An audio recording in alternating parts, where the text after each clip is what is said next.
আমি একটু চাকদায় বেরিয়েছিলাম আজকে। তা বেরোনোর পরে বলছে কি যে মেয়ের জন্য একটু ঘুগনি নিয়ে আসি, সিঙ্গারা নিয়ে আসি। তো সিঙ্গারা ঘুগনি নিয়ে একটা টোটোতে করে আসছি। আস্তে আস্তে দাসপাড়ার মোড়টা ছাড়লো। ছাড়ার পরে লেচুতলা বলে একটা জায়গার নাম আছে, ওখানে দেখছি কি অনেকগুলো লোক, একটা লোক ঘিরে দাঁড়িয়ে আছে। তারপরে দাঁড়িয়ে থাকার পরে আমি বলছি টোটো থেকে লাফ দিয়ে নেমে গেলাম। খাবারটা কিন্তু হাতেই আছে, আমি লাফ দিয়ে নেমে গেলাম। নামার পরে দেখছি কি একটা বয়স্ক মানুষ পড়ে আছে নালির পাশে, আর বাইকটা নালির উপরে রয়েছে। লোকটাকে দেখছে, সবাই দেখছে, ঘিরে দেখছে। তা আমি বলছি যে দাদা ওনাকে তুলুন তুলুন।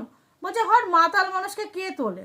তখন মাতাল মানুষকে কে তোলে বলছে, আমি রেগে গেলাম, দেখবে তুলছেন না যখন তাহলে দেখছেন কেন, তাহলে চলে যান। তখন তো কেউ যাচ্ছে না। তখন আমি লোকটা বলছি কাকু আপনি কি হাতে দেন তো, আপনি কি উঠতে পারবেন? তখন লোকটাকে এখন বাঁচার জন্য লোকটা তো বলছে হাতটা আগিয়ে দিল। লোকটাকে যেই তুলেছি আমি, তোলার পরে বলছে এ মা আমরা চিনি তো, আমরা ভেবেছি মাতাল। আমি যে মাতাল হোক আর যাই হোক, সাইডে তো মানুষটাকে রাখার দরকার, মানুষটাকে তো বাঁচানোর দরকার। তখন সবাই আফসোস করছে। তখন আমি এক টোটোলাকে দাঁড় করিয়ে নিয়ে চাকদা হসপিটালে নিয়ে গেলাম। চাকদা হসপিটালে নিয়ে যাওয়ার সঙ্গে সঙ্গে ডাক্তারবাবু বলছে কী হয়েছে? আমি যে ডাক্তারবাবু পেশেন্টটা রাস্তায় পড়েছিল, আমি তুলে নিয়ে এসেছি, আপনি চিকিৎসা করুন, তারপর বাড়ির গার্জেন আসছে, তারপরে যা বলার আপনি ওনাকে জিজ্ঞেস করে নেবেন। তখন ডাক্তারবাবু বলছে ঠিক আছে দিদি আপনাকে কিন্তু এখানে থাকতে হবে, ওনার চিকিৎসা করতে হবে, থাকতে হবে। আমি ঠিক আছে, ওনার বাড়ি থেকে যতক্ষণ লোক না আসে ততক্ষণ আমি থাকবো। তারপরে আমি ওনার কাছ থেকে ফোনটা নিলাম, নেওয়ার পর বললাম যে কাকু আপনার ফোনের লকটা বলুন, আমি আপনার মেয়েদেরকে ফোন করি কি গার্জেনকে ফোন করি। তারপর ফোন করার পর ওনার বাড়িতে ফোন করলাম, ওনার বড় মেয়ে আসলো, ছোট মেয়ে আসলো। তারপরে আবার যারা প্রতিবেশী ছিল তারাও আসলো, যারা রাস্তায় দাঁড়িয়ে দেখছিল তারা আবার পরে বাইক নিয়ে গেল দেখার জন্য। বলছে দিদি ভালো করেছেন আপনি নিয়ে এসছেন, কিন্তু আমরা ভেবেছিলাম মাতাল লোক। আমি বলছি ঠিক আছে আপনি এখন দেখে দিতে, মাতাল লোককে দেখান, আর কি বলবো বলেন। এখন আমি দাঁড়িয়ে আছি, ওনার ব্যাগটা সিলিন্ডার করবো বলে। তারপর আমার মেয়ে আসলো, এসে বললো দিদি আপনার ফোন নাম্বারটা দিয়ে যান। তাই আমি ফোন নাম্বারটা দিলাম, দিয়ে আমি বাড়ি চলে আসলাম। আর টোটোওয়ালাটাও খুব ভালো, টোটোওয়ালাটা আমার কাছ থেকে ভাড়া নেয়নি, আমাকে বাড়িতে পৌঁছে দিয়ে গেল। টোটোওয়ালাটা বাড়িতে পৌঁছে দিয়ে উনি বাড়ি চলে গেল।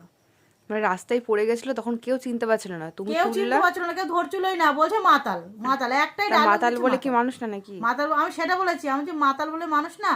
উনি যদি কাত হয় তাহলে ড্রেনে পড়ে যাবে, তাহলে সাইডে শুয়ে রাখেন, যখন ইচ্ছে তখন উঠে চলে যাবে। মানে উনি মদ খায়নি, উনি বাঁচার জন্য ভালো চেষ্টা মানুষ, উনি মদ করছে, খায় না, কিন্তু ওনার হয়তো যত সম্ভব মানে শরীরটা পড়ে খারাপ গিয়ে হয়। সেন্সলেস হয়ে গেছে। হ্যাঁ হ্যাঁ হ্যাঁ। তারপরে উনি হাতটা দিল আমাকে, তাই আমি টেনে তুললাম, তখন সবাই চিনেছে। মানে উনি বাঁচার চেষ্টা করছে, সামনে তাকিয়ে রয়েছে, কিন্তু মানুষজন তাকিয়ে থেকে দেখছে। মানুষ ঘিরে দেখছে, 50-60 জন লোক পুরো ঘিরে নিয়েছে ওনাকে দেখার জন্য। কিন্তু ভিডিও করাটাই বন্ধ ছিল, হ্যাঁ ওটা করতে পারলে মানুষ বাঁচতো, হ্যাঁ। কিন্তু তুলবে না। না ও একটুখানি আবছা ছিল, অন্ধকার ছিল, কে তুলবে, কিন্তু বাইকটা ড্রেনের ওপর পড়েছিল।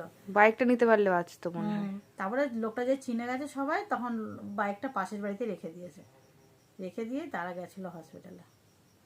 মানে মানুষ এখন মানুষকে বাঁচানোর ইয়েতে নেই, না নেই। যদি পারতো বাইকটা ঝেড়ে দিত। হ্যাঁ তো সেটা হতে পারতো, কিন্তু আমি নিয়ে গেলাম, আমার খারাপ লেগেছে দেখে, তাই আমি নিয়ে না, এই গেলাম। ভিডিওটা করার একটাই কারণ, যাতে মানুষ অনুপ্রেরণা পায়, হুম। তোমাকে দেখে করার চেষ্টা করে, আর ভয় না পায়। তুমি যেমন ভয় না পেয়ে করলা, না আমি তুমি কোনো ভাবলা ভয় না যে পাইনি, না যদি আমি পুলিশ কেস হয় বা কিছু। আমি কোনো ভয় পাইনি, যে মানুষকে বাঁচাই তারপরে যা হয় দেখা যাবে, আমি এটাই ভাবি।